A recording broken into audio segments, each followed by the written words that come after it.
Google just dropped a bomb on the developer world. It's called Antigravity, and it claims to be the next generation of coding. But here's the catch. It wants you to stop writing code and start managing it. If you have used Cursor or Copilot, you know they help you write faster. Antigravity is different. It doesn't just want to help, it wants to do the job for you.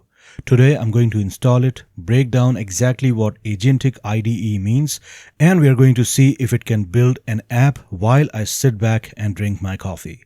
Let's dive in. First, we need to understand the shift. Traditional AI tools are like super smart autocomplete. You type, it suggests. Antigravity is agentic. That means you give it a high-level goal like refactor the authentication system and it spins up an AI agent. This agent plans the steps, writes the code, runs the terminal commands to install packages, opens a browser to test if it works, and then reports back to you. It uses the new Gemini 3 Pro model, which is specifically designed for this kind of long-term reasoning. So here's what you do. You go to the official site, antigravity.google, and we download the file for our operating system. In my case, it'll be Linux. If you're on Windows or Mac, download the file appropriate for your operating system. Alright, so on the home page, I have the option download for Linux. And here we go. Just click on download. And now we get the steps how to install it on Linux. So I'm going to copy this and let me bring up the terminal. Here we go. I have the terminal ready. Let's paste the command. Hit enter. Enter the password. Great. And now we update the package cache. So sudo apt update. And everything is up to date on my system. Yep, everything is up to date. So now we install Antigravity.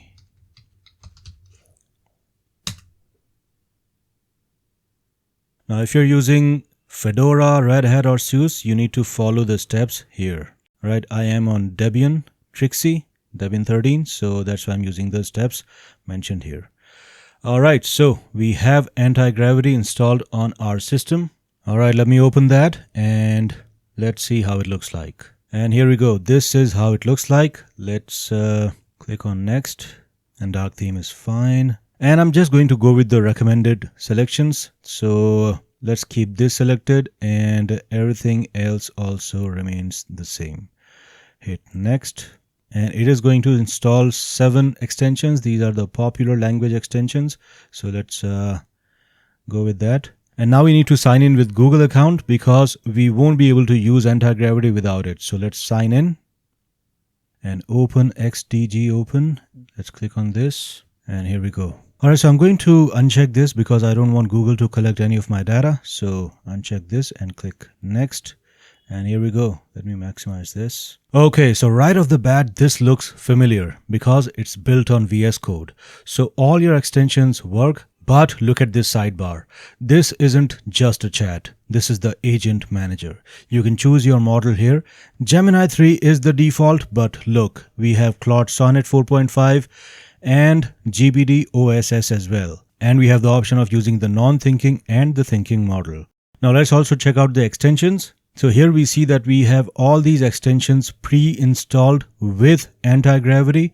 These are the popular extensions that Antigravity was talking about when we were installing it. So all your VS Code extensions are going to run here. So if you have extensions that you work with every day, you can install them right here again. All right, so let me close this. All right, so now let's try the manager view. This is the crazy part. So agent manager, and this is what I see. This is the agent manager. I'm not going to open a file. I'm going to type something. All right, I'm going to type a prompt. So let's click on next. All right, so let's open a folder to create our workspace. And I'm going to use this folder, the timer app. Select this and here we go. And again, we get the similar feel of VS Code, the same dialog box that we get in VS Code. Trust folder and continue. All right, so this is the crazy part that I was talking about. I'm not going to open any file. I'm going to type a prompt. So the prompt is going to be create a Pomodoro Timer app using HTML, CSS, and JavaScript. And it is going to need a dark mode as well. So it needs a dark mode toggle and a sound notification when the timer ends. And that's it. So now I'm going to hit enter and watch what happens. Alright, so watch what happens. It creates an artifact, a plan. Alright, great. I've begun defining the project scope. I'm now putting together the task.md file, implementation plan.md.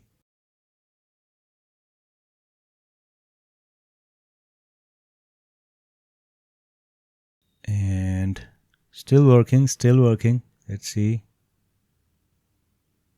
It seems I initially misjudged the task complexity. Okay, what happened?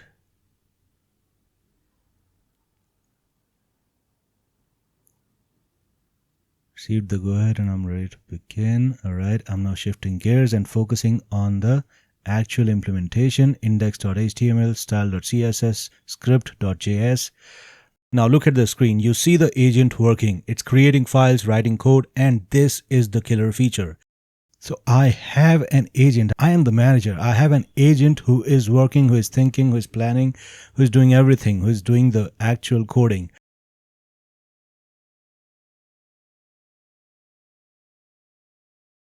I'm just sitting back, sipping my hot latte while my agent is doing all the hard work. So here we go. It has finished the task, it seems. All right, still working.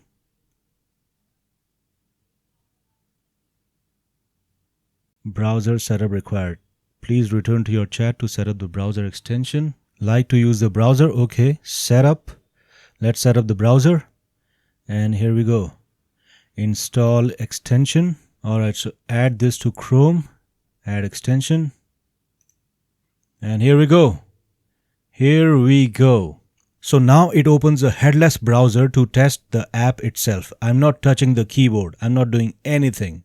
Alright, so we see the project finally completed. Let's click on the dark mode and here we go. This is great. Long break is 15 minutes, 25 minutes and then short break. Start the break and here we go. We see the countdown has started. Pause this and the countdown is paused. We can reset this again and start this.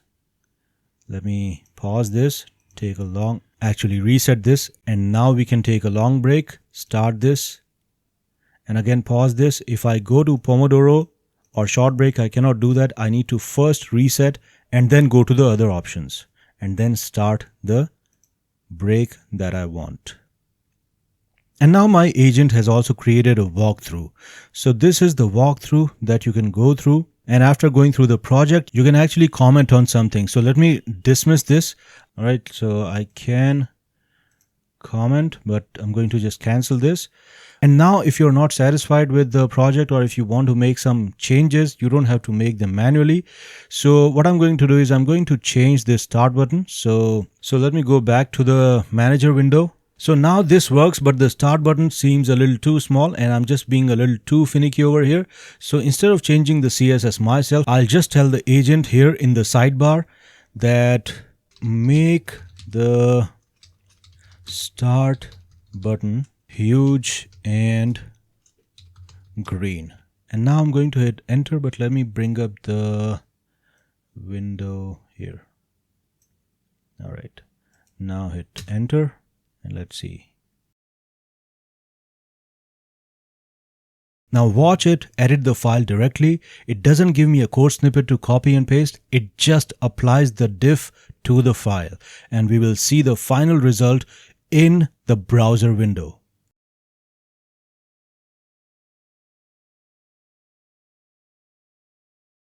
Wonderful. We see that the start button is green and big. Perfect. And our agent is confirming that I have updated the start button to huge and green. You can see the updated look in the walkthrough. Perfect. Open the walkthrough and here's the walkthrough over here. All right, so this is how easy it has become, right? So is this the future? Well, it is free right now during preview. The manager view is a game changer for multitasking. You could technically have 3 agents building 3 different features at the same time. But there is a downside that it does feel like you're losing control if you aren't careful.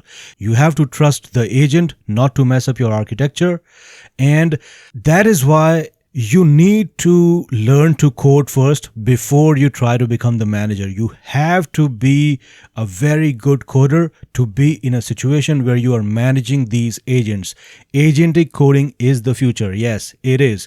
But it is the future for those who know how to code, who have experience in creating projects, in designing projects. All right, so if you don't know the basics of project, or if you don't know the basics of coding, your end project, your final product is going to be vulnerable.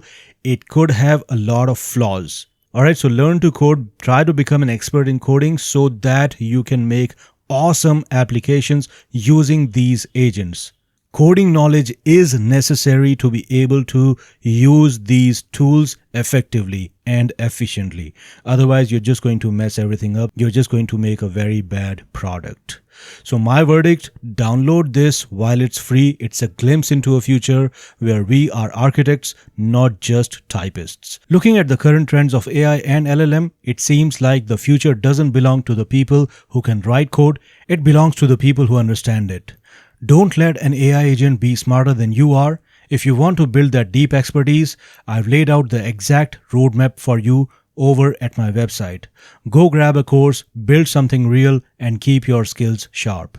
If this video saved you from a future bug, leave a like and subscribe. It helps the channel, and honestly, it helps me beat the AI robots just a little bit longer. Thanks for watching. Let me know in the comments below, does this scare you or are you excited? Don't forget to like and subscribe.